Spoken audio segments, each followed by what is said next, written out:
বিরোধী দল হিসাবে আমাদের যেটুকু পাওনা সংসদের ভিতরে আপনারা সচেতন সাংবাদিক সমাজ লক্ষ্য করছেন, আমরা বহুলাংশে সেটা থেকে বঞ্চিত হচ্ছি।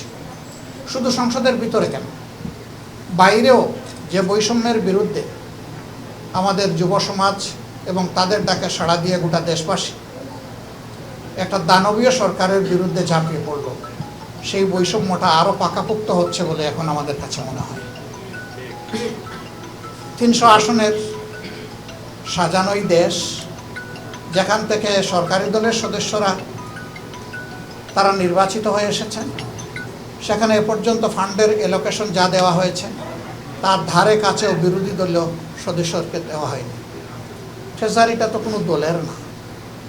এবং তারা বলেছিলেন তারা যদি সরকার গঠন করেন বৈষম্য করবেন না, সুষম উন্নয়নে হাত দেবেন। ইতিমধ্যে আপনারা দেখেছেন উত্তরাঞ্চলে গিয়ে তাদের একজন বিশিষ্ট দায়িত্বশীল নেতা বলেছেন ভোট দেবেন জামাতে ইসলামীকে আর উন্নয়ন চাইবেন আমাদের কাছে। এটা কীভাবে হয়? উন্নয়ন তো চেয়ে নেওয়ার বিষয় নয়, উন্নয়ন নাগরিকদের অধিকার।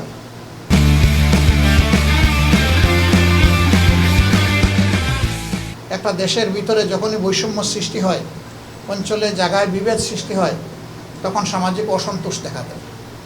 একটা দেশ সামনের দিকে কখনো আগাতে পারবে না যদি একটা স্টেবল সোসাইটি, একটা স্থিতিশীল সমাজ যদি গড়ে না ওঠে। এবং এইটা তৈরি করার মূল দায়িত্ব সরকারি দল। আরও দুঃখের সাথে বলতে বাধ্য হচ্ছি, সংসদে 50 জন নারী সদস্য নির্বাচিত হয়েছেন সংরক্ষিত আসন থেকে। একই আচরণ করা হচ্ছে তাদের সাথে।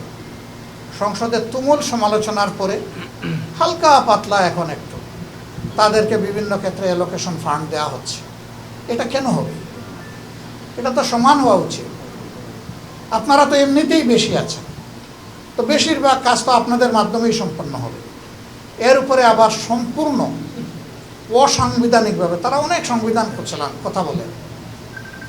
যারা সংরক্ষিত নারী আসনের সদস্য রয়েছেন তাদের সবাইকে বিরোধী দলের আসনগুলোতে অতিরিক্ত দায়িত্ব দিয়ে বসানো হয়েছে। সংবিধানে এই ধরনের কোনো প্রভিশন নাই। অতীতেও বাংলাদেশের সংসদীয় গণতন্ত্রে এর কোনো প্র্যাকটিস ছিল না। আমরা যখন জিজ্ঞেস করেছি তখন এক এক মন্ত্রী এক এক ধরনের উত্তর দেন। এখানেও বুঝাম, এখানেও কোনো স্পষ্টতা নেই, অস্পষ্ট।